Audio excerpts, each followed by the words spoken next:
This podcast contains strong language and discussions about relationships, sex, and love. It may not be suitable for younger listeners. This is the Sex and Singapore City podcast, and I am Nixalina. Hi guys, welcome back to my podcast. It's Nixalina, and I hope you're enjoying season 4. I hope you found it even better than 1, 2, and 3. And if you didn't, then just let me know and I'll ignore you. I'm kidding. Today I have a guest on my show. I've been wanting to get her on for months. We met at a media gig together where we was talking about mums, sex, babies, pregnancy, sex, mums and sex. And how I wasn't getting any. lack of sex. And I thought, yeah, I like her vibe. So without further ado, I'm going to introduce you to Jill Lim, the gorgeous radio host. Hi. Hey, girl. Thanks for having me. What's your radio station? Kiss 92. And when do you go on the show? I am on from 8 to midnight. It is a lovely woman-skewed station that focuses on family. Ooh. And how do you get a family? By having sex. I didn't know that. Yeah, and fun fact, so after getting pregnant and after giving birth, the first time I had sex was after you and I had sushi. Remember? And I was like, I need to get sex. I need to have sex. I got to do it. And you were like, focus. You got to do this. You can do it. You can do it. Get over it. It's mind over matter. And then that night we did it. Yeah. To fill you guys in, she had like a few months, 4 or 5 months of a dry spell post-pregnancy, which I believe is totally normal, and was at this media dinner and we was getting a wee bit tips. We got a lot of tips. Yes. Yeah. And I was doing the coaching, getting back on the bike. You just got to get for it. You just got to do it. And I'm scared. She was like, I'm scared. It's going to be painful. And I'm like, just go for it. Mm-hmm. And I did. And I did. And it was great. And then we've been having sex ever since. So yes, that was lovely. So if Jill's husband is listening, you have me to thank for your sex life. Correct. Accurate. So Jill, for people that don't know of you, give me a little bit of your background. Like, are you local? Are you born here? How did you get into radio? What's the deal? Okay, so I am local, born, bred, went to school here, everything. My mom's Eurasian, my dad's Chinese.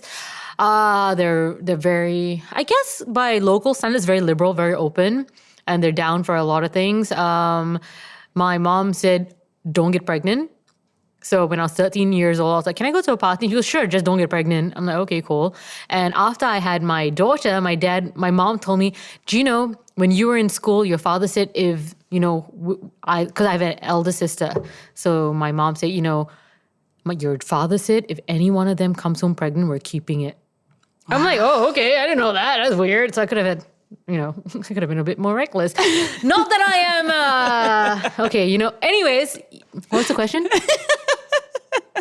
The question was, darling, are you local? We got that one. Yes. we figured out mum and dad roles in your life. They're fine, yeah, Very they're nice. clear. And how did you get into being a radio host? Oh, my sister was a radio DJ before I was. So Rod Montero was my mentor and my sister was on the show with him and she left to do law because that's where the money's at.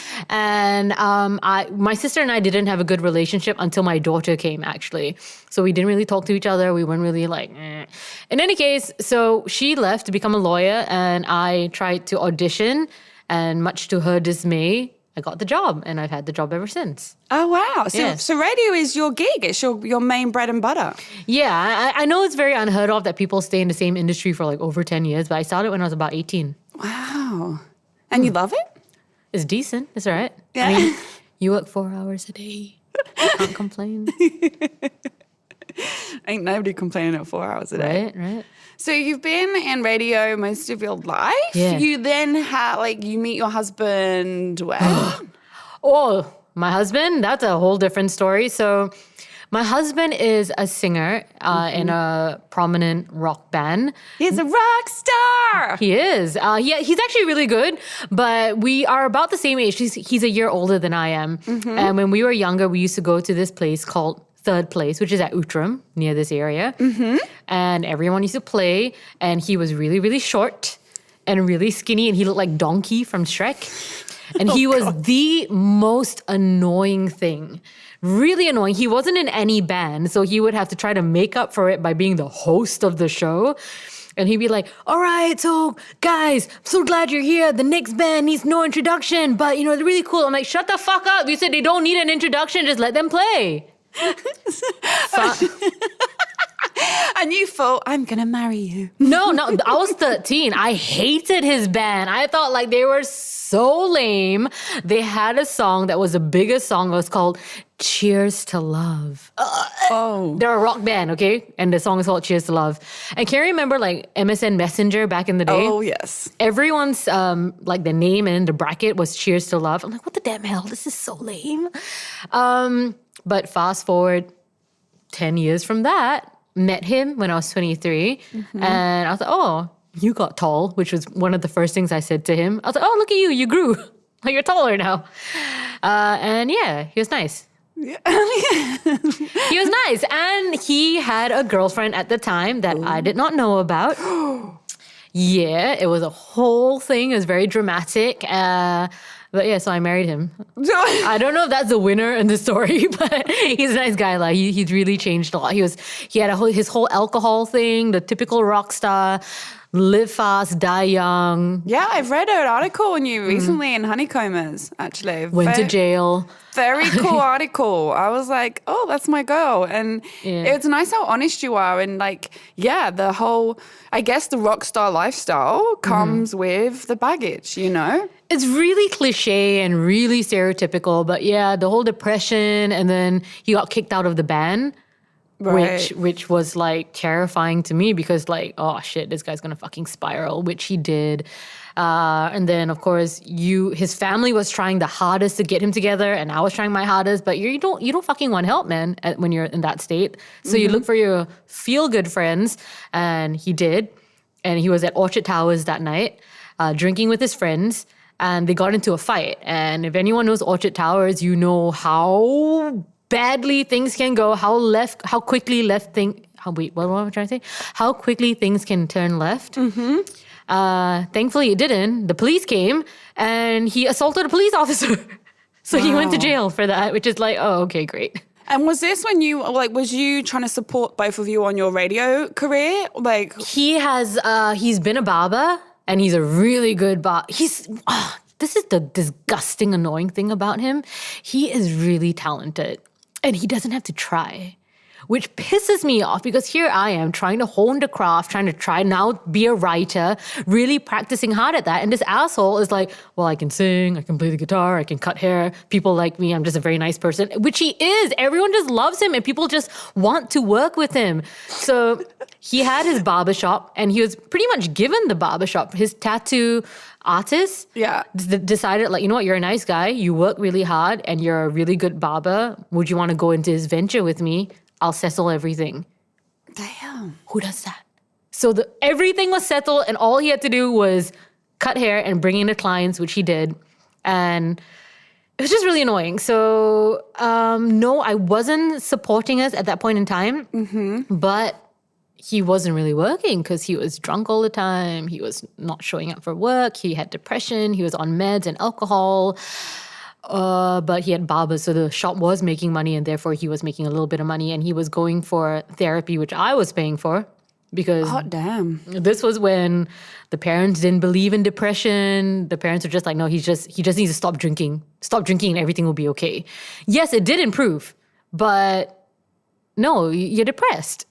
So when that night at Orchard Towers happened, he woke up in jail, and usually you're in lockup for 24 hours. Yeah. And you get your statement and all that. But they couldn't have him take a statement because they took his blood test and he was still drunk after 24 hours. It was still above the legal limit. Wow. So he had to stay in lockup for 48 hours. And this is something that I did not know. They don't call your parents. So for over 24 hours, we're like, where is he? By the way, we were broken up at this point in time. Right. And they're like, where is he? Did you see him? Do you know where he is? I'm like, no, I don't know. So we called the hospitals. We called a lot of people and we realized, okay, he's in lockup. That's fine. At least he's alive. Because that was my fear. I thought, okay, he's going to Chester Bennington us. He's going to be dead. From that day, he came out and he was sober. Because I was just going to say, how do you go from that kind of situation to then starting a family together? I thought the sobriety would help. Right. It did not. His behavior did not change. If anything, he was even more reckless and even more of a fucking asshole. She loves him, by the way. Everyone listening, she loves him, okay? It really was. I was just like, what the damn hell? You know, we were blaming all of this behavior on the fact that you were an alcoholic. Now that you're sober, you're still a fucking dick. Like, what is this? And it was like, oh, you know, I'm going to jail. I'm scared. This is how I'm dealing with it. I'm like, fuck, the excuses are never fucking ending. Right. He finally goes to jail and he's taken away from his friends. Mm-hmm. People who are telling him yes all the time. He's taken away from family. He's taken away from me. He's taken away from everyone. And all he has is himself, his sobriety, and having to deal with the fact that he fucking hurt a lot of people drunk. When he was an alcoholic, he said a lot of things. He said a lot of crap he didn't mean. And now it's just being sober, reconciling with that. When he came out, he was a different ass person. And when he was in jail, I was writing him, right? And I said, yo, 2 things. I don't know how you're going to be when you come out. Because before you went in, you were sober. When you come out, you're probably going to be sober also. I don't know if you're going to have a come to Jesus moment and decide that, you know what, I am not for you. Because just so you know, I'm not changing my life. I'm a drink. I'm a go out. I'm a party. This has nothing to do with me. It's not a me problem. It's a you problem. So you may come out. You may not love me anymore. You may not want to be with this kind of person anymore. And at the same time, I let you know I do not love you the same way. Because before he went in, I was like, Bonnie and Clyde, I'm your ride or die. I'm going to be with you no matter what. And with so much disrespect that happened, I was like, you know what? I love you, but if you're not going to, you know, it's done. It's a different, it's no longer an unconditional love. Yeah. I mean, I got to be honest, Joe, if it was me, I would have walked. Yeah. I really would have. I think that's it's a testament to your strength of your love, but I don't know how many people would really churn through that. And, you know, I mean, I love seeing you guys together, and obviously you have a beautiful kid together now, but at this point, you know, like, it's been so much drama, and it just sounds like a very mentally upsetting state for you. 2 weeks into knowing him, I wanted to marry him already, because you could tell 2 weeks into it, he lacked confidence the most. So it's, if I'm with this group of people and this group of people like me because I'm a drunk and they like me drunk and they think I'm fun, I'm going to be a drunk. If my band likes me because I'm going to perform really well, I'm going to perform really well. If Joe likes me for this, I'm like, bro, who are you? Yeah. What do you like about yourself? Yeah. Let's figure this out. Because you're trying to please all these thousands of people who mean nothing in your life in the bigger picture. So when he was in jail, he realized, like, yeah, actually, I don't like a lot of things, and I'm not living my life for other people. I mean, it sounds like the jail time changed a lot. Like, right? Thank you, Changi Prison. Yeah. Not sponsored by Changi Prison. And can I just say, okay, totally unrelated. He came out beefcake. I'm like, ooh, you went in a skinny boy. You came out like prison yard hot. You're like, damn. Yeah. Have my babies. No, literally. Yeah, right? Okay, so he comes out. You two have got over the worst of it. And then you're, I want to know the point in your life, because I think this is a really pinnacle thing to talk about. Not many people talk about it. It's like the change in mindset to, I want to start a family. I want to be a mum, but I also have a strong career. Like you do, you know, you're the face of a radio station. You are, I have a presence, you know, you're writing for these publications. And how do you go from that mindset to that girl to becoming a mum and that girl? I've come from a really large family. So my mom has 9 siblings. I have like 30-something cousins. So from the time I was 7 years old, there was always a baby around. And I thought it was fun. I was like, oh, okay, babies are cute. They're fine. They're fun. And I had a real sick mom, man. She was a great mom. So she would tell me, what do you want to be when you grow up? I'm like, a mom. And she goes, oh, come on, have some ambition. And she's a teacher. So I was like, I want to be a teacher. And she goes, oh, come on, make some money. So it was really like, I loved my mom. And I thought, yeah, you're cool. Let me be like you. And she didn't compromise on a lot of things. You know, she was really cool. She did all the, you know, she lived her life and I just happened to be in it. So I thought that's a nice way of parenting. That's a great way I would like to live my life. So Yeah. it wasn't like a scary thing like, oh shit, when you have a child, your life is going to change. You're not going to be able to go out. You're not going to be able to do this. And she wasn't like that. And I'm like, yeah, I like kids. They're fine. And I'm going to have cute kids. Fine. Which I did. So They're fine. yeah, no, right? Yeah, take it or leave it. As my mother says, like when I asked her, why did you have children? And she goes, after a while you get bored with your husband. So you have a child. And then when you're bored with that one, you have another one. Legit. You ask her. That's what she says. So when you found out you're pregnant, Yeah. were you two both like, we're all in? I was on radio. So I was on air and shit, man, pregnancy tests are expensive. Ovulation tests are expensive. So when we started trying, it was 2018. And okay. So you were actively trying. Yeah. And how long did it take? not quick. So I was 28 years old and I thought because, we have been conditioned like, don't have sex, you're going to get pregnant. You don't have sex, you're going to get pregnant. I thought it was going to happen instantaneously. It did not. So it took about 8 months and nothing was happening. I'm like, okay, I like sex, but let's get it done. I'm here for a purpose. Let's get this sorted. And it wasn't happening. And in Singapore, for some reason, if you're under the age of 30 and you have been trying for less than a year, they don't really help you very much. They just say, okay, just keep trying naturally. You'll be fine. Track your ovulation. Try it this way. But they're not going to give you like any tests. They're not really going to give you any medication to help the process along unless you've been trying for at least a year. Okay. So fine. We did a lot of things. Ovulation sticks are very expensive. Anyways, it happened. And I was on air and I was walking on the way to work. So I walked past a Guardian and Guardian was having a sale. And it was like, buy one, get one 50% off. And I'm like, all right, that's cheap for a pregnancy test. It's about $14 for a pregnancy test. I'm not going to fucking spend like $14 each time. I just love the thriftiness leading the convo. Like, fuck the pregnancy for a minute. Did you know it was like buy one, get one free? Yes. Ovulation sticks are $40 a pack. What? Yes. I have an ovulation app. What? Huh? I have an app, Flow. No, you got to pee on the stick and actually see you're ovulating. By the way, I don't know why I'm stupid. When you read on the internet, it says you ovulate from 12 to 48 hours. Yeah. So I thought, okay, I've got a 2-day window. It's up to. So you could be ovulating for 12 to 48, right? So 13 hours.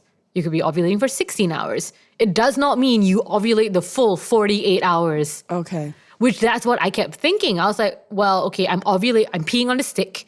Stick says I'm ovulating. So therefore, I've got 2 days to get it in. To get it on. Yeah. Let's love and get it on. Cheers to love. Yeah. Sorry. Involuntary gag. No, but yeah. So it came to a point where I realized, okay, I wake up in the morning, I pee on the stick, I'm ovulating. By the time I get to work, Yeah. I'm no longer ovulating. Oh. Yeah, so my window is really, really tiny. Anyways, it happened. I was on air. I was like, hey, by the way, I've got pregnancy kits. And my friend was visiting from Australia. So I'm going to drink tonight. So I better, for fuck's sake, just try that. So I went to the bathroom, peed on the stick, carried on the radio show, and realized, oh, crap, I've got a... Yeah, for anyone listening, she didn't pee on the stick as she was sitting talking on the radio station. She actually excused herself. Yeah, we're not allowed to have food or drinks in the studio, but I brought my pee stick in the studio with me. Yeah. Essentials. Right? So after this show, I looked at it and I'm like, that is a really faint line. And the pregnancy test says, you shouldn't keep it for more than an hour. I'm like, oh, maybe it's wrong, whatever. So I just went out and I had like a big glass of Sprite with cucumbers, so it looked like a gin and tonic. No one cared. No one questioned, like, bitch, why you drink so big? Because, elky. So just like, all right. Looks all right. Had the night out, drank nothing but Sprite. Sprite is really not good. I mean, like, no one's sponsoring the show, right? I know, but you don't have to whisper. Okay. You can say Sprite's not good. I was pregnant. Maybe I didn't like it because I was pregnant. But if you do like Sprite, we don't judge. With a twist of lemon, I heard it's good. So the next day, I take the pregnancy test again. I'm like, I'm pregnant. And this was when COVID was happening, guys? So COVID was happening. I took a pregnancy test. I was pregnant. And my husband, I didn't tell my husband because I wanted to I haven't changed my surname.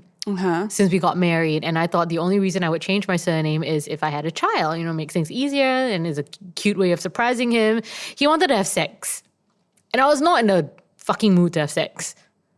So he's like, you never want to do it. I'm like, it's because I'm pregnant. And he's like, what? So did you? Oh, I see. That's how you announced it. I know, it was very... Jesus, Joe. I just didn't want to have sex with him at that point in time. I'm pregnant. I mean, you could have softened it a little bit or add some florals or something fluff. I was like, don't touch me. And he's like, are you for real? I'm like, yeah. So I showed him the pregnancy kit and he didn't believe it. So he was like, go to the polyclinic, get it checked properly. I'm like, bro, it's COVID. You really want me to go? And he goes, do it. So I went to the polyclinic. They, I peed. They checked it, and I was pregnant. I'm like, by the way, you owe me $8.22, $8.22 damn cents because I'm pregnant. Give me the $8.22. It's a lovely marriage. We're not calculated at all.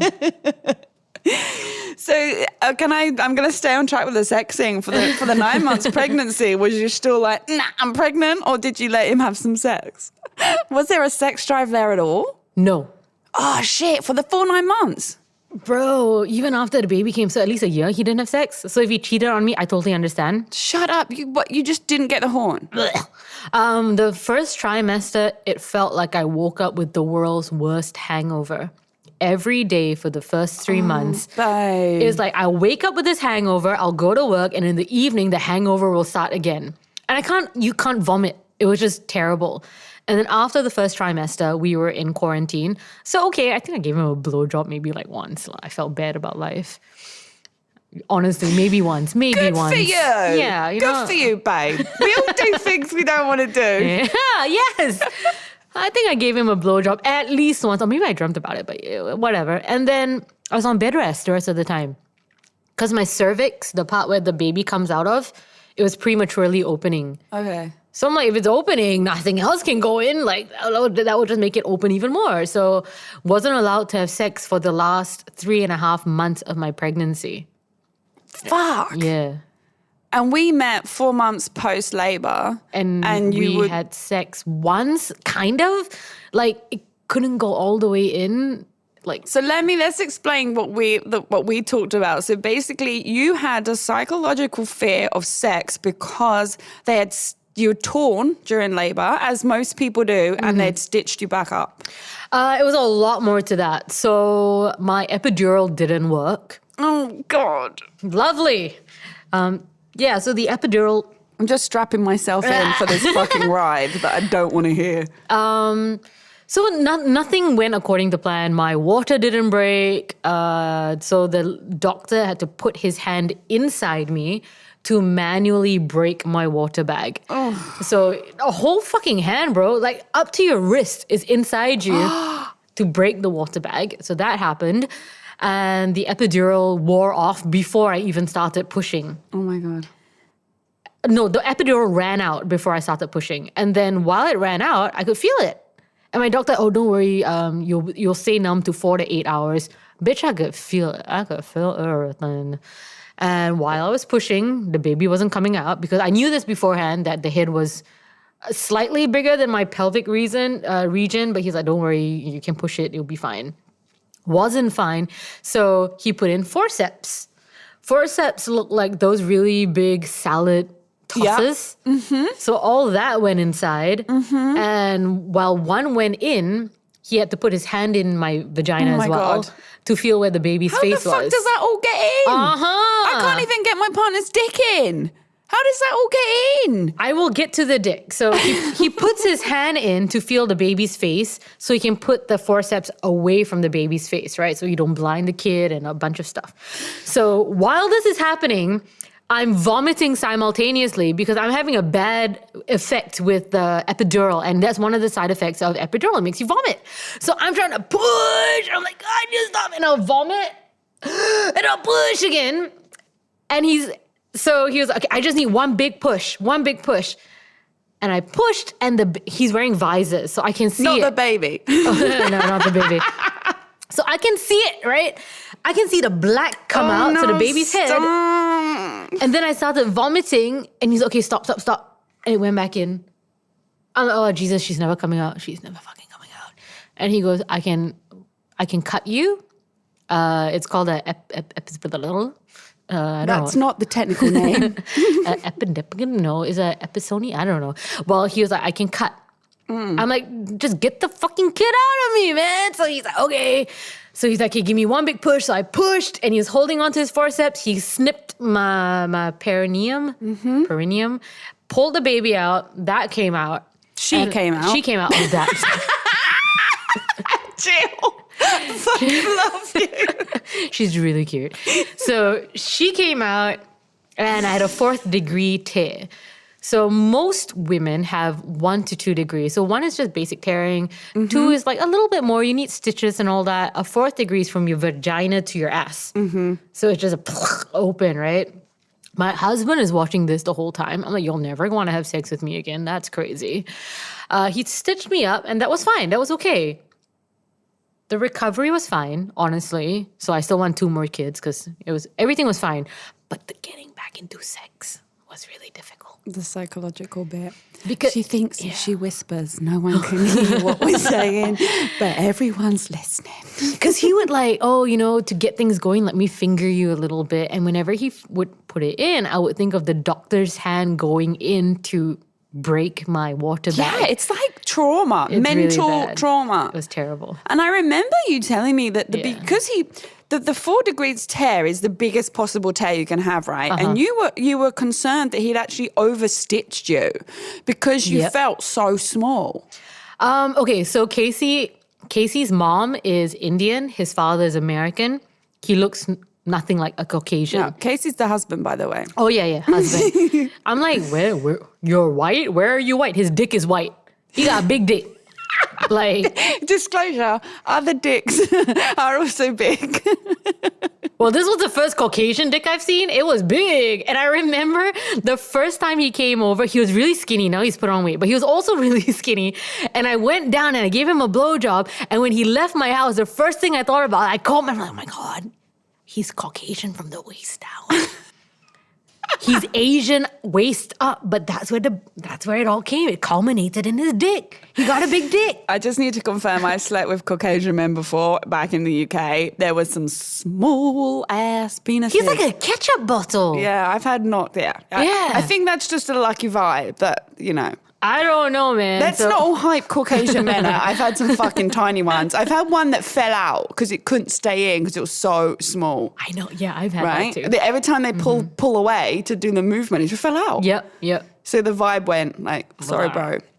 Anyway, his dick is big, confirmed. So well done to him. And you for marrying him. Well, so I figured if a baby can come out of my vagina, why can't your dick go in my vagina? It's a fair thought. So I thought, my doctor must have overstitched me. Like, that's it. And I Googled it. As in, he tried to push it in. He just wouldn't physically go back in. It was so painful. And did he say it felt any different for him?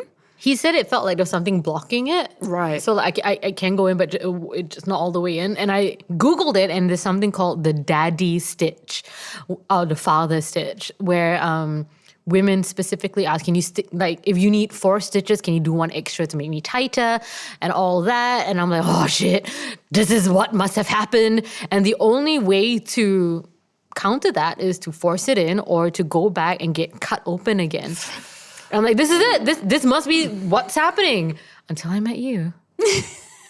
And then I realized, no, it's all in my head. And life was good again. Yeah, that was one awesome press dinner. Yeah. See, this is a true account, everyone who's listening, that my advice generally works. Yes. I don't talk shit. I mean, like 70%. I talk shit a lot. Well, whatever the case is, it works. No. Yeah.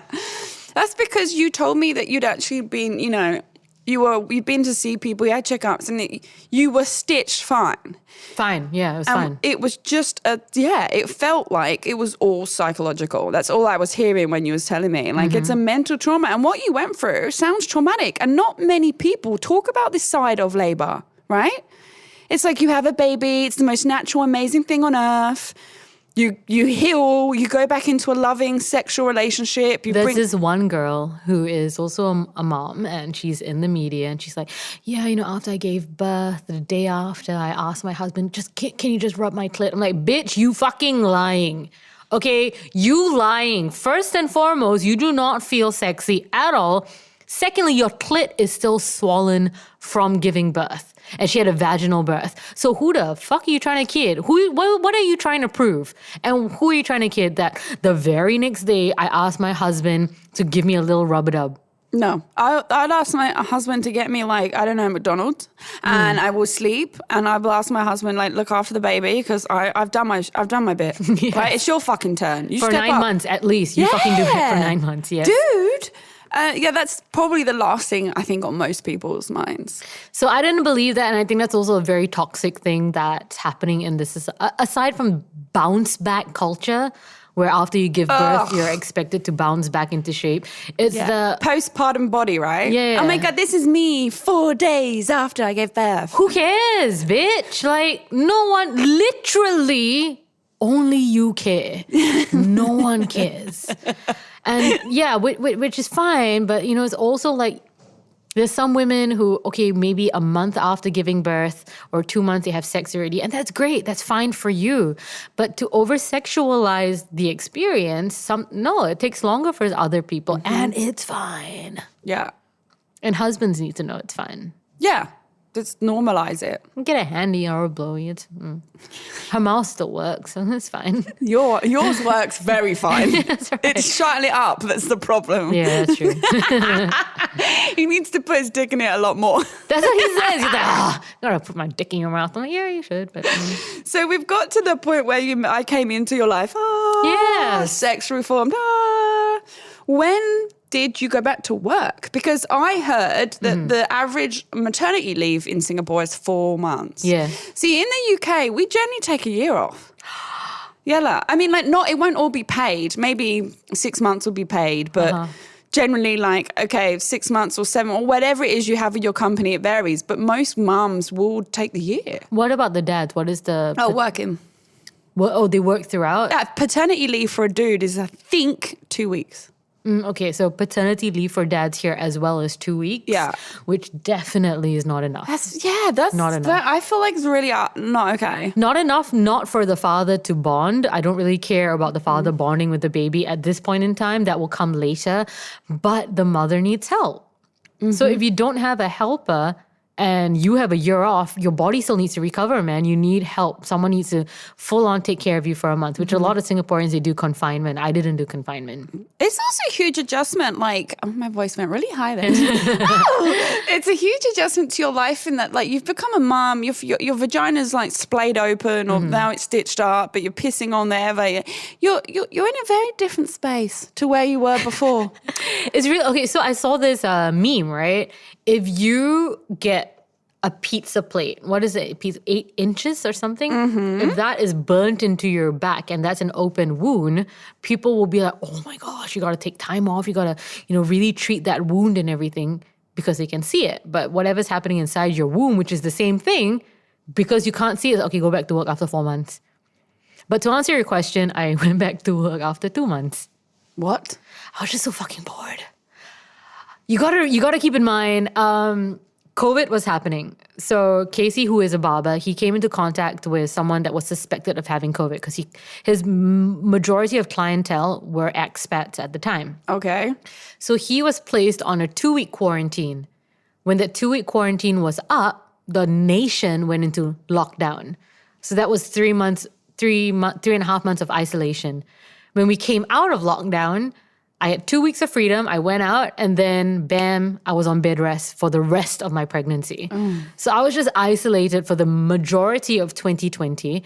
And I just could not wait to go back to work. So after 2 months, I was like, okay, all right, I'm done. I'm going back to work. You're like, hey guys. So did you have a radio host take over your slot for that interim? And then were you like, they were supposed to be 4 months and you're like, get off, it's my show. Well, it evened out because I wanted to work till the day I gave birth, but it was like, hey, surprise, guys! Can someone cover me? Because I'm live. I'm fucked right now. But yeah, so it worked out. But at that point in time, I was only doing weekends. And then when I came back in January, I was like, yo, I don't want to do weekends anymore. I want to do a weekday shift. Okay. Because the bitch is good at what she does. So give me a fucking good show. And the boss was like, all right, you sure you can? Oh, that was the other thing, though. My bosses are men.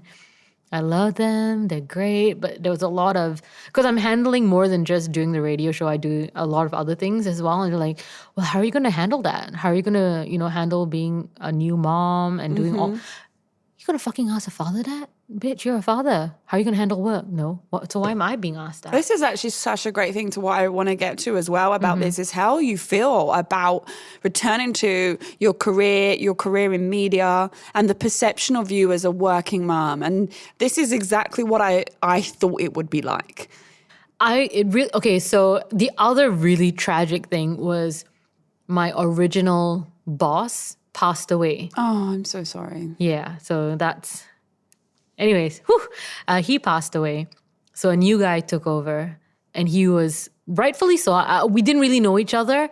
Okay. He didn't really know my working style or my work ethic or what I am capable of. So he was just like, well, you're doing your radio show, which is now Monday to Friday, and you're also doing production, and you're also doing social media, and you're also doing client-based things. How are you going to handle all of this with having a child? I'm like, the way I've been doing it all the time, man. Do you think as a mom that's a fair question, or would you rather that it just wasn't asked and just like accept it? I've come back to work because I can handle it. I think there's a way of asking. Right. So I came from a weekend shift. I specifically came back and said, yo, I want to do a Monday to Friday. So if I want more, that means my state of mind is all right. And I'm down. I'm like, I can work. If anything else, I can work and I want to work. And that's where I get my happiness from. Baby is cute. I love her. But, Yeah, of course. You need a break from your child. Let's be real. So, yeah, so I want to work. And then it's worked out. And of course, hubby completely supports this of course. Career and, mum life. Yeah. And do you feel there's any mum shame to you wanting to work? Is there anyone that's like, oh, you went back to work after 2 months. Did you even bond with your baby? Yeah. So the other thing is breastfeeding.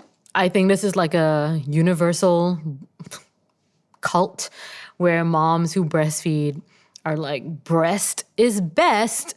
And if you don't breastfeed, there is automatically a stigma of you're not a good enough mom. Mm-hmm. Why are you doing this to your child? Why are you giving them man-made substance? Formula is not man-made, it's cow. But, it's fine. So I had a whole different thing when I was breastfeeding. It was suspected breast cancer at the same time. And it came down to, do I want to continue breastfeeding my child and risk having breast cancer? I stopped breastfeeding and turned out it wasn't breast cancer. And a lot of moms were like, you see what you did to your child? You should have breastfed her. You should have carried on breastfeeding her. So aside from working, it's a lot of shame from any angle. And the fact that I can say, yo, you got to get away from your kids sometimes. Moms don't like that. Moms want to perceive that I love my child. My child's my world. I don't want to have any time away from, like, you're lying. Yeah. You're right. I whisper. Every time you say something that's contrary, you're like, I'm just going to whisper. Yeah, but bullshit. Everyone can still hear. Ken, turn all that bit up. Any whispers, turn the volume up. I promise I'm a DJ. I know how audio works. Yeah, I can imagine this. Obviously I have friends who's pregnant. My sister's pregnant. I have a little niece.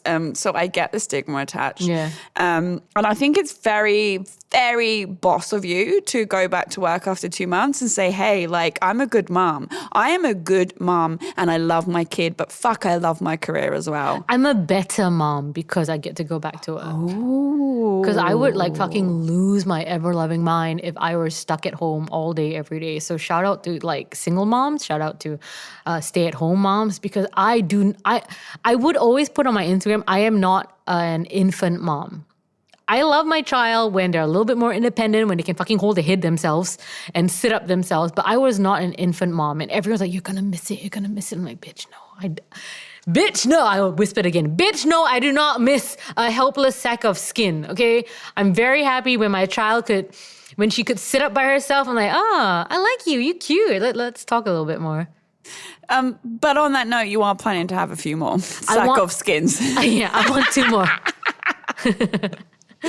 And your big aim, I guess, is to stay in radio, continue to be mum career. Yeah, of course. I'm just all for that. I mean, I think we're going to wrap this up, but what I want to know as well is like juggling the balance between your media career and being a good mom. Like, do you have any tips or advice or what you found worked or hasn't worked?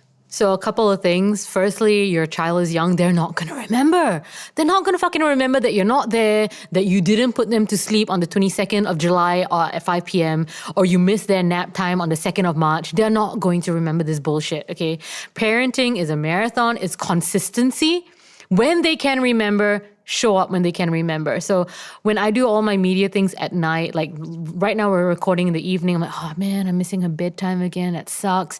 She's not going to remember this, man. So be there when they're older and be there when it counts. Right now, doesn't really count.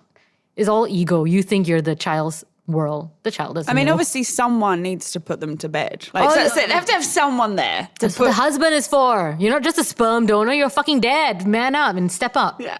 Your rockstar life is gone, baby. Yeah. For me, you have wisdom of a mum that's had 2 or 3, but you've had 1. You know, like they say, like when you have 2 of them, they're like, oh, you know what? They'll fall over, they'll get up. Whereas when you're a mum for the first time, it's, oh my God, they fell over, you know? Well, you've fallen over, I've fallen over, we're fine, we're doing all right in life. After my baby got ripped out of my vagina, trust me, it's very difficult to kill them. Like the force that was used to rip her out of me, I'm like, bitch, her head's gonna fall off. But it didn't. She's fine. She's fine.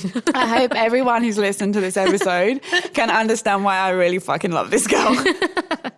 Yeah, she's cool. This is the stuff that we talked about in a group chat when we first met, and I could tell that me and Jill were just going more on a tangent here, like beyond the plane of what was acceptable. Mm-hmm. And this is the kind of stuff we talk about. I hope you don't get hate for this podcast, okay? Mom warriors will come for you. No, they're going to come for you, motherfucker. Don't say... Who? What's my name? No, it's not. I appreciate your advice, and I think it's very nice and refreshing to have some honesty, you know? And any mum out there who's listening, you know, who's been through a similar thing, who's had the sex issues and the trauma, who wants to be a career mum and do a good job. I feel like, Jill, you are a wonderful example. Oh, sick. Thanks. Of all of the above. And I genuinely am excited for you having 2 and 3 and however, like a football team. I need a gunkle. I need a gay uncle to support my 2nd and 3rd child because fucking kids are expensive. Any sugar daddies out there? No, that's why we say gunkle. Okay, I think gay uncles are more accepted than sugar daddies when you're married with a child.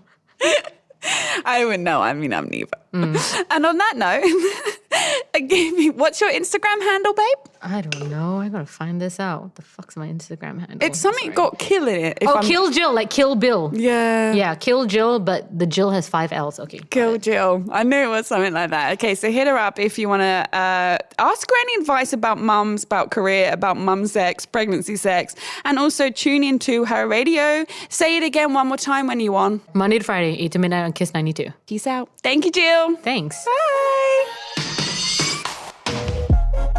Thanks for listening to the Sex and Singapore City podcast. This episode was produced and hosted by me, Nick Selena, and recorded at the Splicecast studio in Singapore. I'm available to listen to on Spotify, Apple Podcasts, Google, and all major podcast listening apps. Do subscribe to enjoy a new episode every Monday evening. Please do give me a 5-star review. It helps other people also find my podcast. For more awesome content and features to read, you can check out my website, sexandsingaporecity.com. That's sexandsingaporecity.com. I'm also on social media. Simply search at Nixalina, Nixalina, to find me. Don't be shy. Come say hi.